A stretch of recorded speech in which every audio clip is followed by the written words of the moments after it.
आज के इस वीडियो में हम लॉ ऑफ रेजिस्टेंस के बारे में जानेंगे कि लॉ ऑफ रेजिस्टेंस क्या है। चलिए इस वीडियो को करते हैं शुरू। और हाँ, अगर आप नए हैं तो मेरे इस चैनल को सब्सक्राइब कर बेल आइकन को प्रेस कर ले, जिससे मेरे नए वीडियो का नोटिफिकेशन आपको आसानी से मिलता रहे। तो आज का हमारा टॉपिक है लॉ ऑफ रेजिस्टेंस, यानी प्रतिरोध का नियम। प्रतिरोध का नियम क्या है और प्रतिरोध का नियम क्या कहता है, इस वीडियो में अब जानेंगे।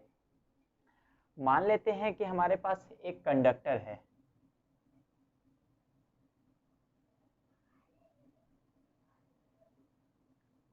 ये कंडक्टर का क्रॉस सेक्शनल एरिया है और ये कंडक्टर का लेंथ है। ये कंडक्टर की क्रॉस सेक्शनल एरिया है और ये कंडक्टर का लेंथ है। रेजिस्टेंस लॉ क्या कहता है, यानी प्रतिरोध का नियम क्या कहता है? इसे बोलते हैं एरिया, क्रॉस सेक्शनल एरिया, इसे ए से डिनोट करते हैं और ये कंडक्टर का लेंथ है। कंडक्टर का जो लेंथ और क्रॉस सेक्शनल एरिया के आधार पर इसका रेजिस्टेंस क्या होगा। तो प्रतिरोध का नियम बोलता है अकॉर्डिंग टू कंडक्टर, इस कंडक्टर का जो रेजिस्टेंस होगा वो डायरेक्टली प्रोपोर्शनल होगा एल के। ये इक्वेशन फर्स्ट कहता है, ये डायरेक्टली प्रोपोर्शनल होगा, प्रोपोर्शनल होगा।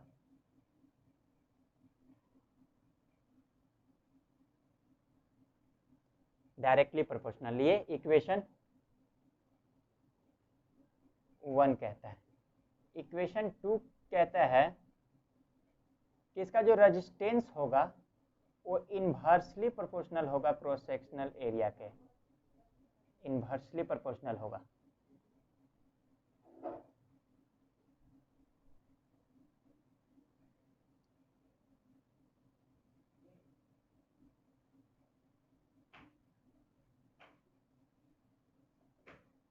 इन्वर्सली प्रोपोर्शनल होगा।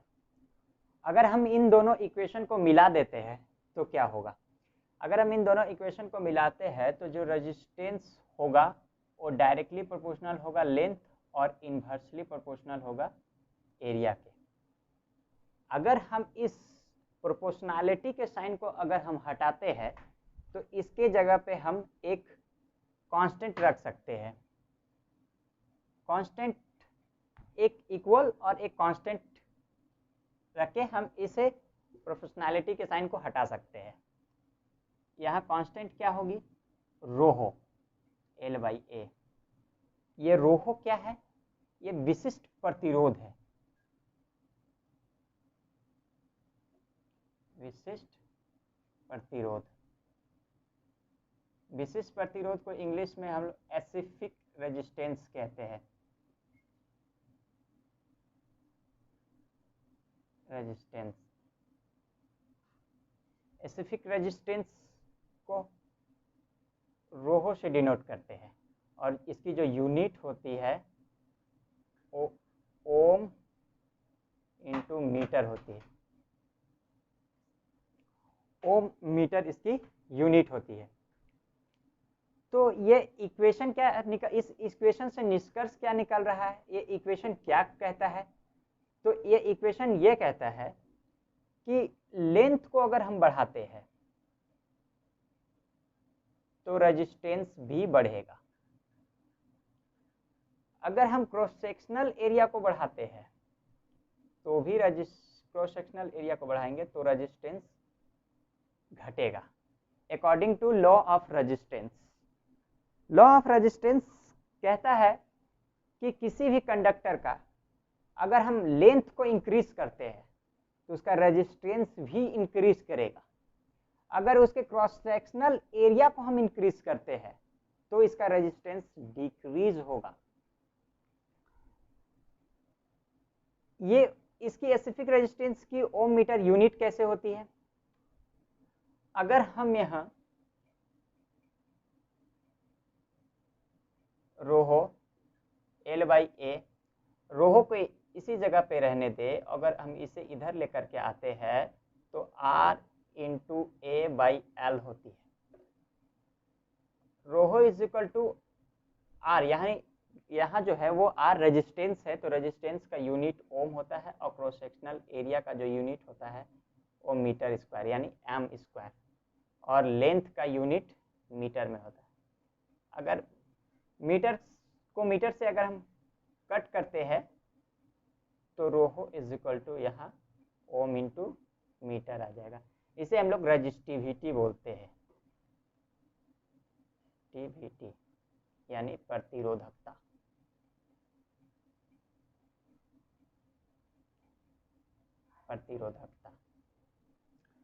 ये तो रहा इसके लेंथ और क्रॉस सेक्शनल एरिया के ऊपर डिपेंड कर रहा है इस कंडक्टर का रेजिस्टेंस।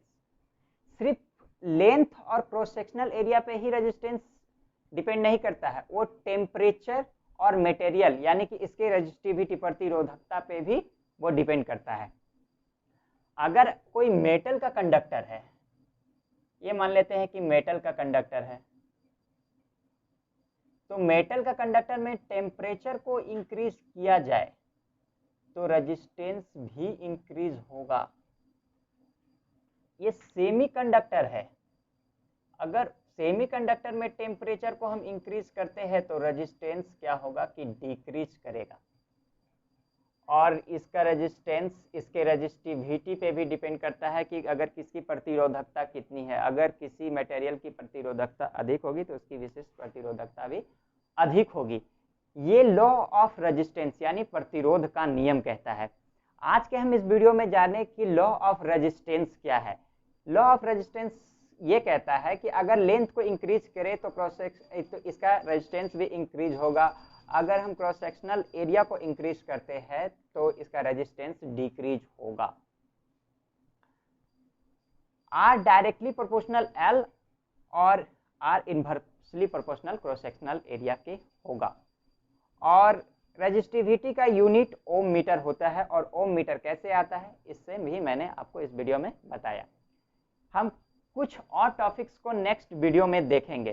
फिलहाल इस वीडियो में इतना ही।